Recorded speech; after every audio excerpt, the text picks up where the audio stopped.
सुप्रभात विद्यार्थियों, मैं राकेश सिंह आज आप लोगों के बीच में हिंदी कक्षा 10 के विशेष भाग तुमुल खंड काव्य और अंतिम प्रश्न है। यह तुमुल खंड काव्य का अंतिम प्रश्न है, जिसमें तुमुल खंड काव्य से या तो तुमुल खंड काव्य का सारांश लिखने के लिए आता है, या फिर लक्ष्मण जी के चरित्र चित्रण को लिखने के लिए आता है, या मेघनाद के चरित्र चित्रण को लिखने के लिए आता है। तो आज हम लोग लक्ष्मण जी का चरित्र चित्रण पढ़ेंगे, जो कि हर साल 3 नंबर में आता है और ज़्यादा बड़ा भी नहीं होता। आप इसको लिख लेंगे तो आपके 3 नंबर कहीं नहीं गए हैं। तो चलिए शुरू करते हैं। लक्ष्मण तुमुल नामक खंड काव्य के नायक हैं। जो तुमुल नामक खंड काव्य है उसके नायक लक्ष्मण हैं और प्रतिनायक हैं मेघनाद। तो ऐसे भी आता है कि तुमुल खंड काव्य के नायक का चरित्र चित्रण कीजिए, तुमुल खंड काव्य के नायक के चरित्र की विशेषताएं बताइए, या तुमुल खंड काव्य के आधार पर उसका प्रमुख पात्र कौन है। किसी भी सूरत में पात्र के बारे में आए तो लक्ष्मण जी का ही चरित्र चित्रण लिखना होता है। एक ही प्रश्न है ये राम के छोटे भाई तथा रावण पुत्र मेघनाद के वध करता हैं। तुमुल खंड काव्य के अनुसार इनके चरित्र की निम्नलिखित विशेषताएं हैं। देखिए, सौंदर्य। पहली हेडिंग है सौंदर्य, अर्थात लक्ष्मण जी अतुलनीय सौंदर्य, उनके अंदर सुंदरता थी। पहली हेडिंग हमारी यही बनेगी, सौंदर्य। लक्ष्मण सौंदर्य के निधान हैं, अर्थात अत्यधिक सुंदर हैं। शिशु रूप में समुद्र मंथन से मिले श्रेष्ठ रत्न के समान है। लक्ष्मण जी शिशु रूप में, जैसे छोटा बच्चा होता है, छोटे बच्चे को शिशु कहते हैं, शिशु रूप में जब समुद्र का मंथन हो रहा था, जहाँ से अमृत मिला था, तो समुद्र के मंथन से, उस मंथन से जैसे सबसे बड़ा रत्न, महत्वपूर्ण रत्न मिला हो, उसी के समान लक्ष्मण जी हैं। ये बचपन से ही प्रियदर्शी और मृदुभाषी हैं।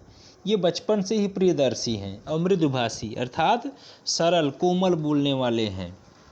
हालांकि जो हमारे मन में, हम लोगों के मन में लक्ष्मण जी के क्रोध के बारे में पता है, उसके अनुसार तो नहीं लगता कि वो मृदुभाषी थे, लेकिन वास्तव में यही है कि वो प्रियदर्शी और मृदुभाषी हैं। वो केवल दुश्मनों के लिए कटु बोलते थे और उनके ऊपर क्रोध करते थे, सबके ऊपर नहीं। देखिए, थी बोल से सुंदर सुधा, उर में दया का वास था। जो उनका बोल थी सुंदर सुधा, सुधा मतलब अमृत, तो जो लक्ष्मण जी बोलते थे उसमें जैसे अमृत टपकता हो, अमृत बरसता हो। उर में दया का वास था, और हृदय में दया का वास था। दूसरे के ऊपर हमेशा वो दया दिखाते थे, दूसरों की सहायता करते थे। था तेज से सूरज, और उनके चेहरे पर तेज से भी, अर्थात सूरज से भी ज़्यादा तेज थी, चमक थी। हंसी में चाँद का उपहास था, और हंसते थे तो ऐसा लगता था कि चाँद भी उनके हंसी के आगे फीका लगता था, इतना सुंदर थे लक्ष्मण जी। तो हमारी पहली हेडिंग है सुंदरता। हम ऐसे भी लिख सकते हैं कि लक्ष्मण जी सौंदर्य के निधान थे। वे शिशु रूप में मंथन में मिले श्रेष्ठ रत्न के समान थे। वे बचपन से ही प्रियदर्शी और मृदुभाषी थे। अगर आपने ये 2 लाइनें याद कर लिया तो और अच्छा होगा कि थी बोल से सुंदर सुधा, उर में दया का वास था तेज से सूरज, हंसी में चाँद का उपहास था। देखिए, लक्ष्मण के व्यक्तित्व का क्या पूछना। वे कवि के शब्दों में क्रांति के आगार, कवि के अनुसार वो क्रांति के आगार थे, अर्थात क्रांति फैलाने वाले थे, तथा सुख शांति के भंडार थे। और सुख और शांति के भी भंडार थे, शांति प्रदान करने वाले भी थे। जन्मना दिव्य शरीरी, लक्ष्मण सौंदर्य एवं रूप से सर्वथा परिपूर्ण थे। लक्ष्मण के अंदर सुंदरता कूट कूट के भरी थी और रूप से वे सर्वथा परिपूर्ण थे। प्रतिनायक, उनका जो प्रतिनायक था, जो उनका विपक्षी था मेघनाद, स्वयं उसको लावण्यधारी ब्रह्मचारी मानकर उसकी सुकुमार कांति के साथ तप और तेज की शक्ति को स्वीकारता है। जो लक्ष्मण के प्रतिनायक थे मेघनाद, वे उनकी सुंदरता और सुकुमारता के साथ और उनका जो तप था, तेज था लक्ष्मण जी का, उसको स्वीकार करते थे। बहुत ही सरल है, बस एक बार पढ़ना है, ये अपने आप याद हो जाएगा। लावण्यधारी ब्रह्मचारी आप बुद्धि निधान है, संसार में अत्यंत वीर पराक्रमी धृति मान है। अगली हेडिंग देखिए, शील। शील का मतलब होता है कि संकोच, दूसरों से प्रेम से बोलना, उनके ऊपर दया करना, यही शीलता होती है। देखिए सौंदर्य पहली हेडिंग हो गई, दूसरी हेडिंग है शील। लक्ष्मण के शील संबंधी सभी गुण स्वाभाविक हैं, वे सिखलाए गए नहीं हैं। अर्थात उनके अंदर जो शील के गुण है वह सिखाकर उनके अंदर नहीं लाया गया है, वे उनके अंदर पहले से ही विद्यमान है। उनके हृदय में दया का वास पहले से ही था, उनके हृदय में दया का वास पहले से ही था। यही दया उन्हें युद्ध क्षेत्र में मेघनाद पर आक्रमण करने से पूर्ण क्षण भर के लिए संकुचित कर देती है। जब ये आक्रमण करना चाहते थे तो उनको अंदर जो दया थी वही उनके लिए कुछ क्षण के लिए उनको रोक देती है। मेघनाद के वध के समय भी उन्हें कुछ देर के लिए रोक देती है। सौमित्र ने देखा अचानक लाल आंखें रुक गई, घननाद को पहचान कर याद आंखें रुक गई। लक्ष्मण प्रतिनायक मेघनाद के शब्दों में यज्ञ मर्मज्ञ, अर्थात लक्ष्मण प्रतिनायक मेघनाद, जो मेघनाद था उनका प्रतिनायक था, उनके शब्दों में यज्ञ मर्मज्ञ, मर्म को जानने वाले, नीतिज्ञ, ज्ञाता, वेदज्ञ, वेद को जानने वाले, शास्त्रज्ञ, शास्त्रों को जानने वाले तथा सब कुछ जानने वाले हैं।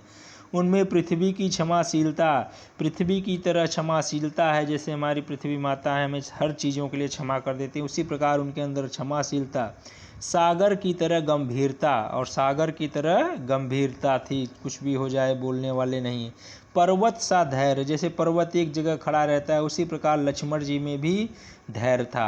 चंद्रमा सा यश, चंद्रमा का जिस प्रकार यश है उसी प्रकार उनके अंदर यश था। देखिए निस दिन क्षमा में क्षति बस गंभीरता से सिंधु था, थी धीरता में अद्र यश में खेलता सरदेंदु था। इनका भ्रातृ प्रेम तो आदर्श रूप में ओतप्रोत है, और लक्ष्मण जी का जो भातृ प्रेम है वह तो आदर्श रूप में ओतप्रोत है। अर्थात उन्हीं के भातृ प्रेम से यह हमारा पूरा भारतवर्ष चल रहा है। जिस प्रकार लक्ष्मण और भरत जी ने अब भाई के प्रति कैसा प्रेम होता है, उनका क्या कर्तव्य होता है दिखाया है, यह पूरे संसार में नहीं है। भारत की बात छोड़ दिए, पूरे संसार में ऐसा नहीं है जो उन्होंने एक भातृ प्रेम दिखाया है। वे राम के अनन्य भक्त हैं, अपनी कर्तव्य निष्ठा के कारण सीतामय हो गए। कर्तव्य कर कर भर दिया पीयूष अपने नाम में, धूल से गए प्रत्यक्ष ही साकार सीता राम में। अगला देखिए शक्ति, अगली हेडिंग है शक्ति। लक्ष्मण बचपन से ही तेजस्वी धनुर्धर हैं, वे भाइयों सहित धनुर्विद्या और 64 कलाओं का अध्ययन किए हैं। जिसने भी लक्ष्मण से टक्कर ली उसमें विजयी हुए। जिससे भी लक्ष्मण ने टक्कर ली उससे वे विजयी हुए। कवि के शब्दों में शस्त्रार्ध में अपने सदृश वे ही थे लोक में, उनके विमल यश की ध्वजा उड़ती रही सुरलोक में। विद्यार्थियों ये 3 हेडिंग है, सौंदर्य और शील तथा शक्ति। मैं 2-3 हेडिंग और बता दे रहा हूँ, अगर आप लोगों को लिखना होगा तो आप हेडिंग डाल के लिख सकते हैं। देखिए इसमें पहली हेडिंग हो जाएगी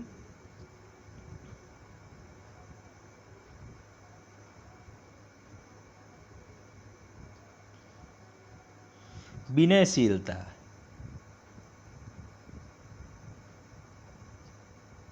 विनयशीलता, लक्ष्मण जी के अंदर विनयशीलता थी, लोगों से व्यवहार पूर्वक बात करते थे और दूसरों के कष्टों को सुनते थे। उसी में से आपको हेडिंग बना लेना है। उसके बाद मान लीजिए अगली हेडिंग है हमारी कर्तव्य परायणता। कर्तव्य परायणता, लक्ष्मण जी के अंदर कर्तव्य परायणता भी थी। उनको वे अपने भाई की बातों को टालते नहीं थे। जब राम जी ने सीता जी को वन में छोड़ने के लिए कहा तो लक्ष्मण जी किसी भी सूरत में नहीं छोड़ने जाना चाहते थे, लेकिन राम के आज्ञा के आगे और अपने कर्तव्य के आगे उन्हें सीता जी को छोड़ना ही पड़ा। उसके बाद देखिए अगली हेडिंग आप बना सकते हैं अतुलनीय सौंदर्य।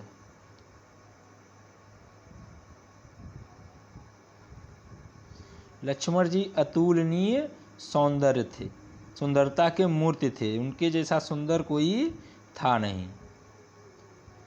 तो इसी प्रकार आप लोग इसमें कई हेडिंग अपने मन से बना के लिख सकते हैं और आपका 3 नंबर आराम से हो जाएगा।